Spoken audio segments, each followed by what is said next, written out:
Well, a couple of Nashville Predators making headlines at the World Junior Championships, and we got Eric Dunay here to talk about it with us on a special edition of Locked On Predators podcast.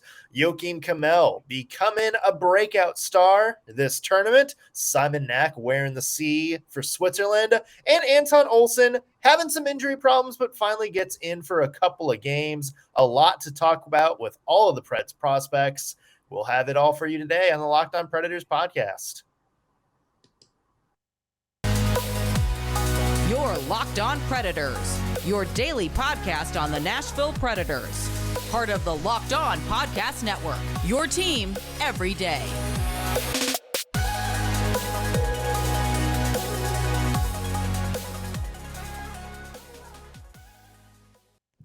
Thank you for making Locked On Predators your first listen of the day every single day. I'm Nick Morgan. I'm a writer and editor at ontheforecheck.com, and I have a partner in crime.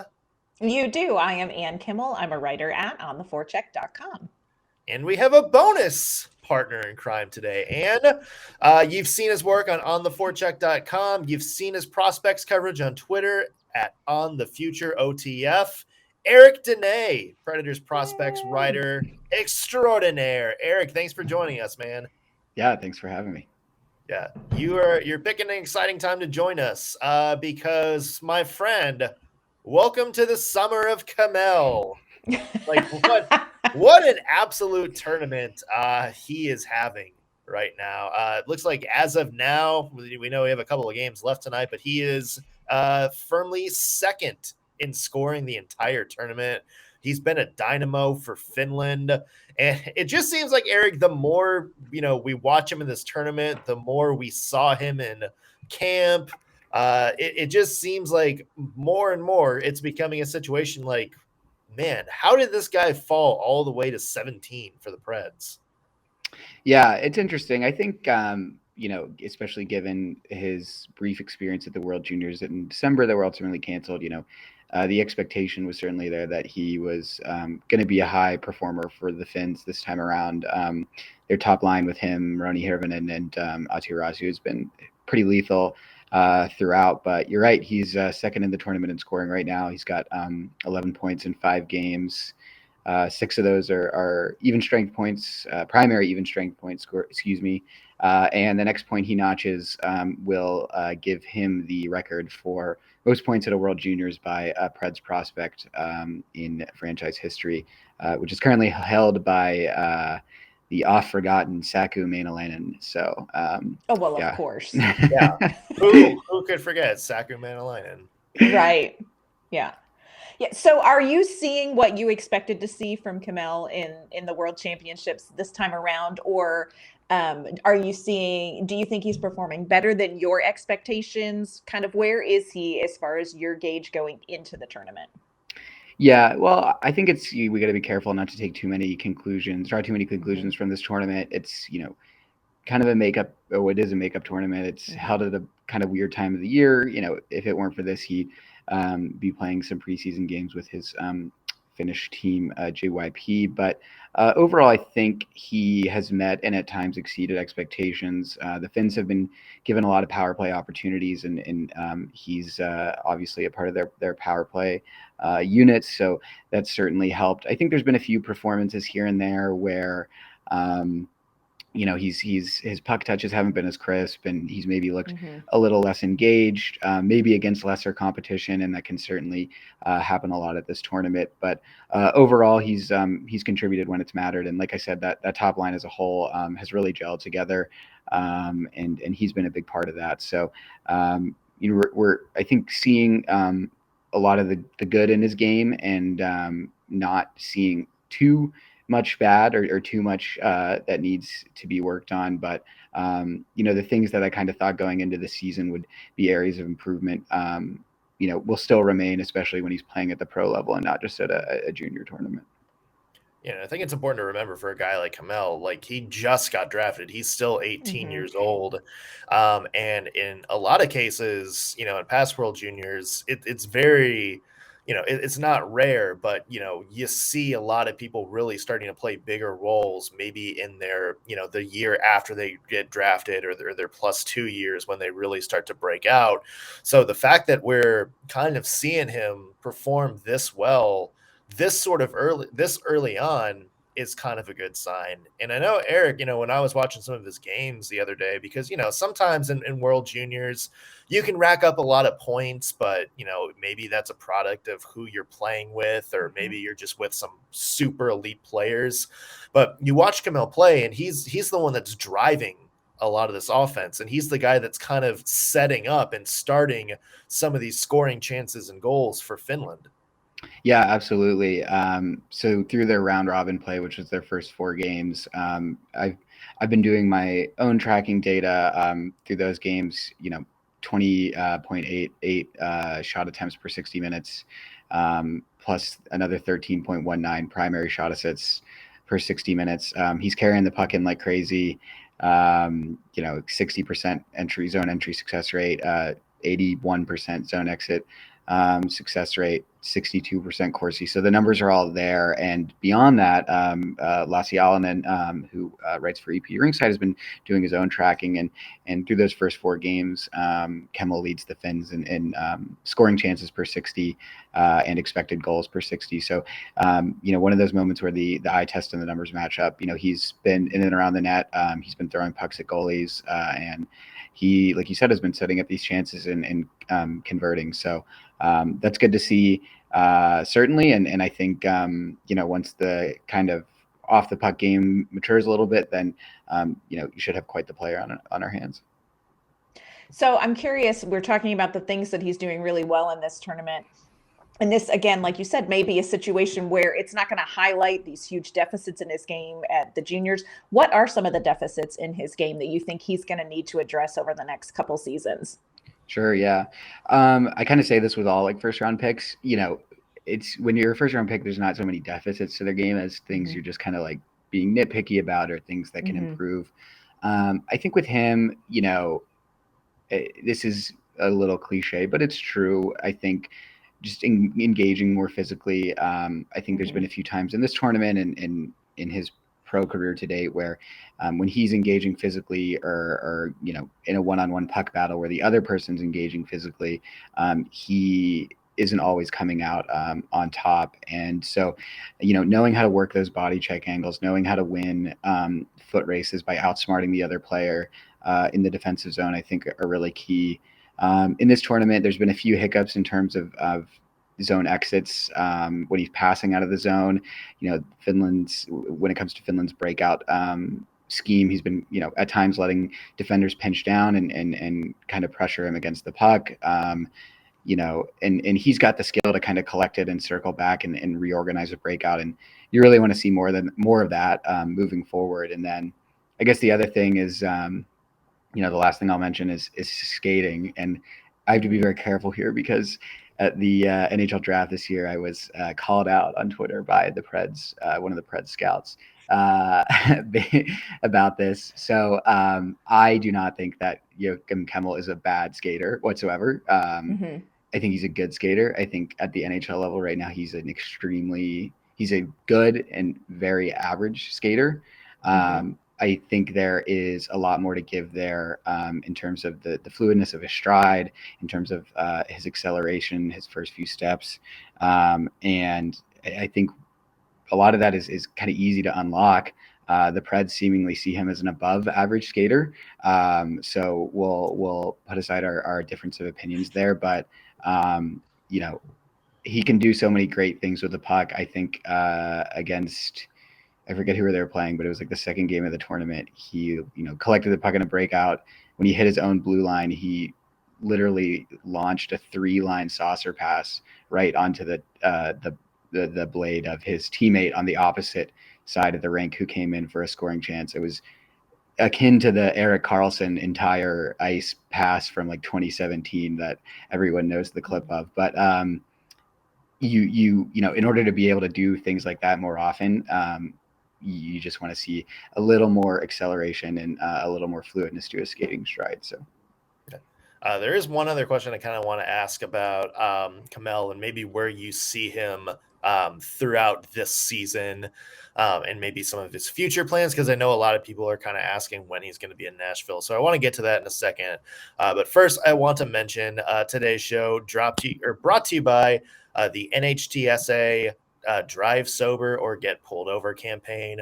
I think all of us who participate in drinking from time to time have been in this situation, hanging out with friends late at night, coworkers, putting a few back, and you kind of realize after a while you've drank one too many. And there's always that sort of voice in your head that's saying, you know what? I don't live too far. I'm only buzzed. I'm good enough to drink. Guys, don't do it. Like, just don't do it. So much can happen. You can lose your license. You can lose your job, totally your car. You can lose your life. So it's not risk it. Everybody knows about the risk of driving drunk. The results are tragic and often deadly, but that doesn't stop people from getting behind the wheel. That's why police officers are out there right now looking for impaired drivers on our roads so they can save lives. So if you think you're okay to drive after a few drinks, think again. Play it safe, plan ahead, get a ride. Guys, it only takes one mistake to change your life or someone else's forever. Get a ride, get a safe ride, and don't test your luck. Again, drive sober or get pulled over. Eric, I know there's one thing I want to ask about Joakim Kemell. And obviously, when you have a high-profile first-round pick, everybody's going to ask, when's he going to be a member of the Nashville Predators? Obviously, he's going to be with JYP this year. Do you see him as somebody that's the Preds are going to kind of maybe fast track like they did with Kevin Fiala, where he does 1 year after his draft year in Europe and then comes to North America? Do you see them maybe doing it more of a slow burn and letting him stay in Finland for 2 seasons? Yeah, it's kind of hard to tell this early on. You're right. He'll be playing again in the Finnish Liga this year. Last season, he signed a 3-year contract extension over there, which doesn't really mean so much because the NHL and the Liga have a loan agreement. So it's not like he has to stay over there through 2024-25. Sure. Yeah, if I had to guess right now, I'd probably put my money on maybe 2 more years in Finland before he's in the NHL. It kind of depends, right? Like, the question becomes, do they feel that he needs, a season in Milwaukee for whatever reason? And if he does, maybe that's after the season. And if he doesn't, maybe, straight to the NHL after 2 more years over in Finland. But it's hard to say for now. I think, obviously the season coming up will, kind of clue us into a better answer there and how he kind of continues to progress, because if you recall his season last year in the Finnish League, he started off extremely hot and kind of cooled down towards the end of the season and dealt with some injury issues and stuff like that. But it kind of depends on that consistency moving forward.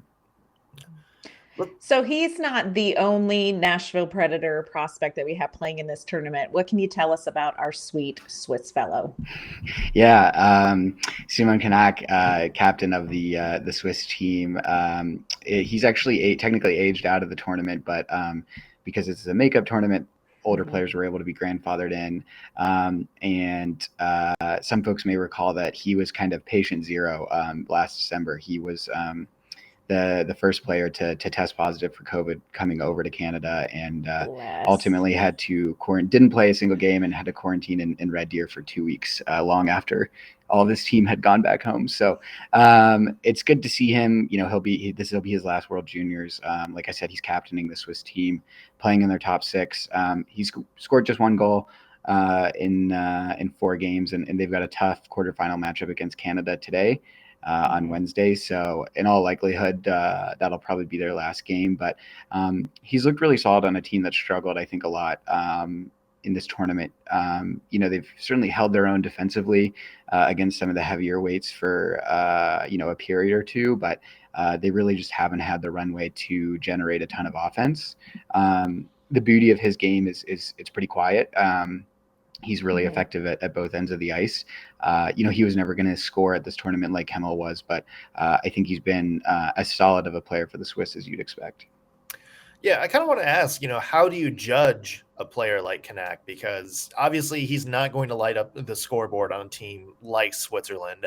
And as you mentioned, that's not really his game anyway.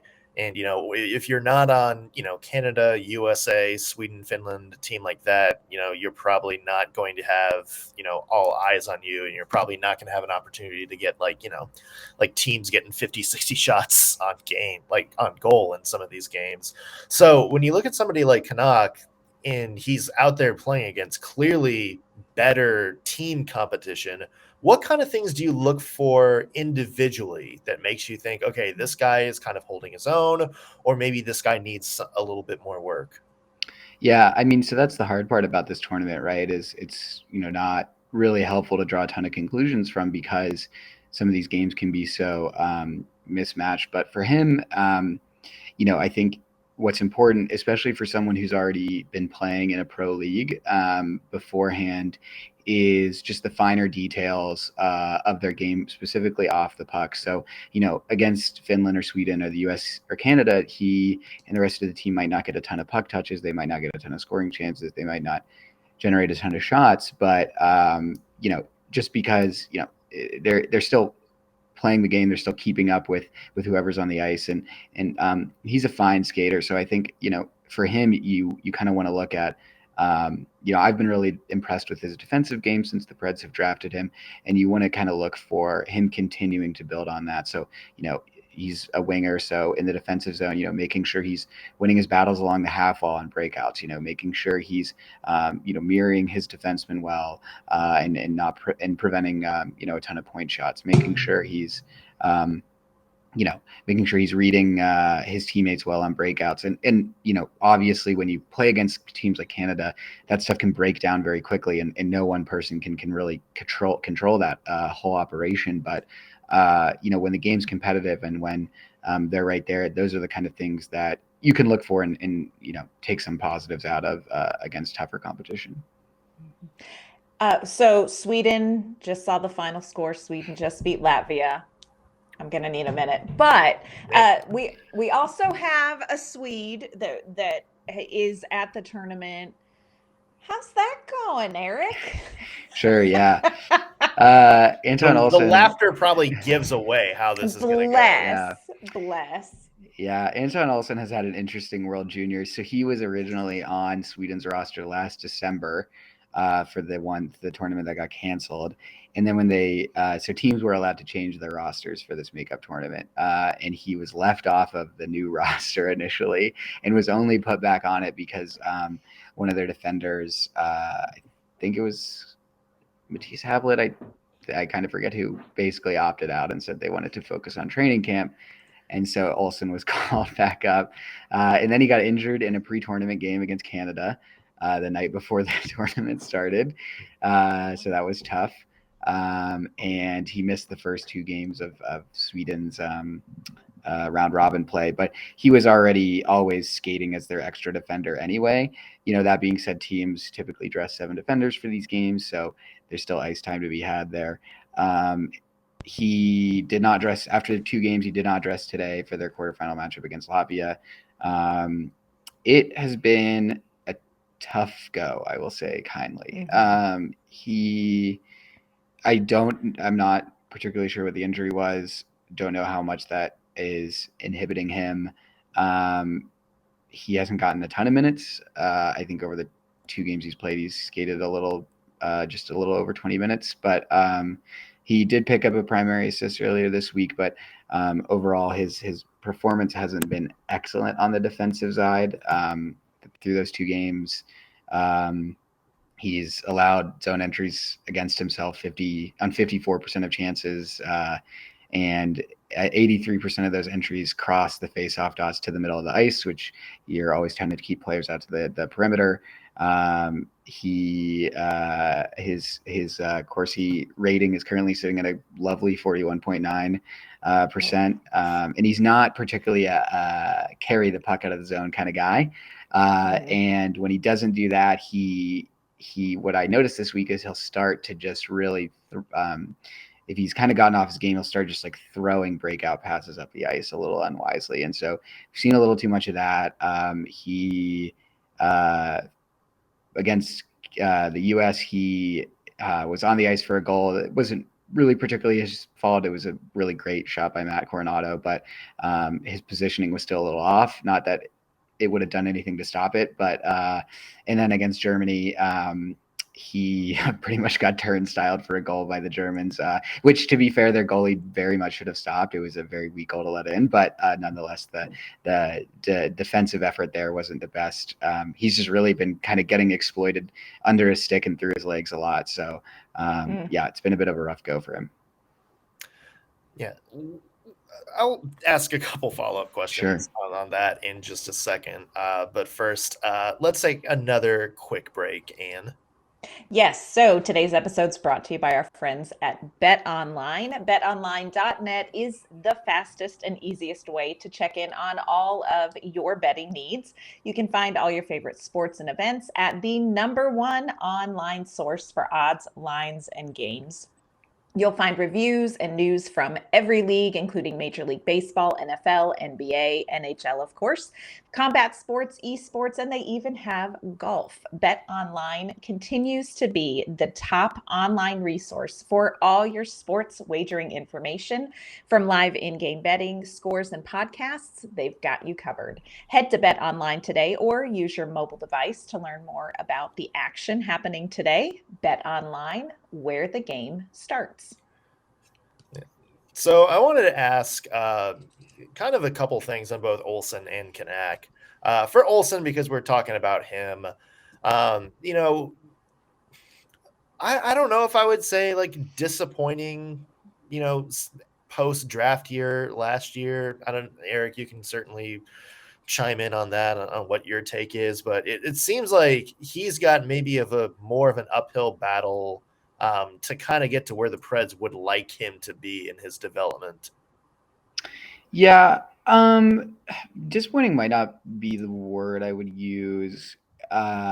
He was in a tough situation playing in Malmo. They were not very good, and he was still kind of being eased into full-time professional minutes in the SHL. He's not ever really going to be someone who scores a lot or puts up a lot of points, and so you kind of have to dig deeper and look beyond that to see what he provides. I think the biggest flaws in his game are his skating, and really more specifically his pivot timing and speed when he's going against forwards off the rush, and his gap control can sometimes really suffer. And then subsequent to that, his kind of in zone defense at time can break down when he doesn't control his gap properly, when he doesn't pivot at the right time. His accelerating crossover steps are pretty clunky, and I think that's the biggest drawback on his skating. Once he kind of gets going, he's actually a largely fine skater, but the beginning of the process isn't always the best. And I really think it's just like a domino effect. So when he struggles with those things and then he starts to make just kind of silly mistakes with the puck, or he just forces passes that he doesn't need to, and stuff like that. I really think, like, as much as I'm sitting here like criticizing his skating, I saw a lot of times last year where he very much had the opportunity to skate the puck out of his own zone and he just chose not to. And, you know, that can be a variety of things. That can be a confidence issue playing in your first pro season. That can be, you know, coaches telling you that you shouldn't be doing that, whatever it may be. But I actually think letting him do that or encouraging him to do that more would really help, because you can see just in some games when he's really off, like his confidence with the puck is just so low. And you know, if you're playing him and instructing him to just, you know, keep getting rid of it as soon as possible, then that's what he's going to give you. He's just going to throw the puck up the wall. He's going to throw it out of the zone. Then, you know, so it's kind of like a paradoxical thing there, but I really think that would help actually his game a lot. And what about with Knak? What do you kind of see from him as far as his future trajectory? What are we seeing now? Where do you think where's his ceiling? Sure. So he was drafted as an overage player, so he's already a little further along in his, I guess, his development. I think that, you know, not that they would necessarily say this, but I think the Preds probably drafted him very much in this, like, I hesitate to say this because I don't want to like create expectations, but in this like Tanner Jeannot-esque role where he is a player who is an extremely hard worker, both on and off the ice. He skates hard to every puck. He's not the fastest. He's not the most skilled, but you never really see him like giving up on any sort of play. And he's physical. He's not Tanner Jeannot physical, but he's physical. He's very sound defensively, and he had that pro experience playing in Switzerland. That being said, I think the kind of two most likely outcomes here are he's fairly close to like his ceiling already, and he's probably just like a career-ish like top 6 AHL player, maybe an injury call-up. And the second route being what obviously Nashville would hope is he's more of a poor man's Colton Sissons, let's say, but on the wing. And obviously those players can be largely replaceable, but someone who could feasibly fill a fourth line role and be fine. So that's probably roughly like somewhere in between those two things where he ends up. I am really curious to see how this season goes. He'll be playing again in Davos in the Swiss League, and this will be his third year there, his second full season. So I'm curious to see what kind of ice time he gets in the top 6 and how that impacts his production. So he's a big guy too. So he's got the body for that kind of, that maybe bottom fourth line kind of role too, if that's who he needs to be. I mean, he's 6'2", about 200 pounds. So, I mean, he's certainly built for that. Eric, I want to get your take on kind of this year's tournament as a whole. I know when Ann and I were doing the show earlier this week and kind of covering like the overview of it, we kind of said it had a little bit of a weird vibe around it. I mean, I know it's a makeup tournament, and I know you said there's there's not much that you can really take of it because it's just so different than maybe a normal World Junior Championships. But it is still kind of bizarre to see some of these games and see absolutely no one in the crowd. Even some of like the usual suspects and accounts and stuff on Twitter that would be all over this posting content really aren't this year, and just seems like kind of low interest overall. Do you think that's maybe just because of when it is and people maybe burned out on hockey from the season? Do you think it's just maybe the star power just isn't there, obviously, as it would maybe if it had been played like back in December or even, a couple months from now in its normal spot? Or do you think there's kind of a bigger cloud just kind of hanging over this tournament? Yeah, I think it's probably a combination of things. I would say probably most likely the time of year. This is kind of like the month or so that everyone involved in hockey just kind of takes a break. I know typically for me, it's the month of the year that I really just try and like stay off Twitter as much as possible. And because I have zero interest in live tweeting preseason KHL games. So it's, that's just kind of the vibe this year. And it's, people love the World Juniors, but like knowing that we're going to have another one in 5 months, I don't think it's enough. Probably makes it so it's not enough to get people really interested in this one. And when the first tournament got canceled, there was, I think it was a really hot topic, and it's just been so long since December that the issue has kind of cooled off a bit. I wonder also, I don't think this is a huge deal, but I wonder how much the Russians not playing affects things. Because, typically we kind of have this like big five of teams, and it's kind of always interesting to see the US and the Russians go against each other, the Canada and the Russians. And this is nothing against the remaining 4. I think they're all really good teams in their own right, especially Canada, obviously. But, Russian and hockey, I think, drives a lot of interest in this tournament and international play as a whole. So I wonder what them being gone, how that affects things. But yeah, I would say overall, it's probably really just the time of the year. And, again, if this were the time of the year that the World Juniors were, maybe it's different, but like we're going to have another one in 5 months. So, I guess that's probably deflating interest a bit. Yeah. Well, we of course have this tournament wrapping up this weekend. We want to have you back to talk about the wrap up and maybe some of the stars from outside of the Predators organization that you saw. So definitely keep your phone close, Eric. We will be in touch. Will do. Eric, while you're here, why don't you give a plug as to where our listeners can find you? Sure. Yeah, you can find me on Twitter at onthefutureOTF, tweeting everything and anything about Preds prospects throughout the season. And you can find my writing about the same topic at ontheforecheck.com. And why don't you give your plug as well? Let's get back into our plugging routine. You can find my work at ontheforecheck.com, and you can find me on Twitter at ANK_Mama on Ice. You can find my work at ontheforecheck.com as well. Let's just complete the trifecta there. Follow me on Twitter at _NSMorgan. And while you're there, be sure to follow our podcast at LO_Predators. We'll keep you up to date on new episodes. If you're watching this on YouTube, be sure to like this video, subscribe, and leave a comment. Let us know what you think about the Preds' performances in the World Juniors this year. Yeah, we want to hear from you. That's going to do it for us today on the Locked On Predators podcast. Thank you for listening. Thank you, Eric Dunay, for joining us. We will be back with an all-new episode Friday. We'll see you then. Cheers.